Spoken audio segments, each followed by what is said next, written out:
आज पोळा सण असल्याने येवला शहरातील शनी पटांगण भागामध्ये पोळ्याचा बाजार भरला असून यावेळी बैलांना सजविण्याचे विविध साहित्य बाजारात दाखल झाले।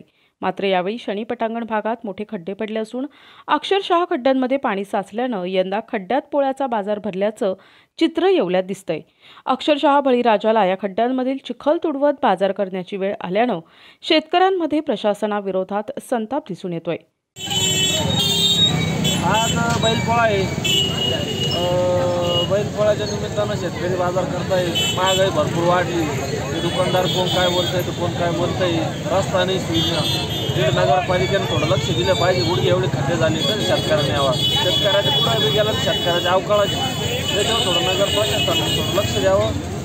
पाहा थोडं लक्ष द्यावं शेतकरी। सण पोळा असून शेतकऱ्यांची दुरावस्था, तिथे बाजार भरलाय, दुकानदारांचे हाल, शेतकऱ्यांचे हाल। नगरपालिकेला लवकर लक्ष देऊन हे रस्त्याचं काम करावं अशी विनंती। एवढे खड्डे झाले हे बुजले पाहिजे। किती हाल झाले शेतकऱ्याचे हाल। प्रतिनिधी संतोष पटाव, दिशा न्यूज, येवला।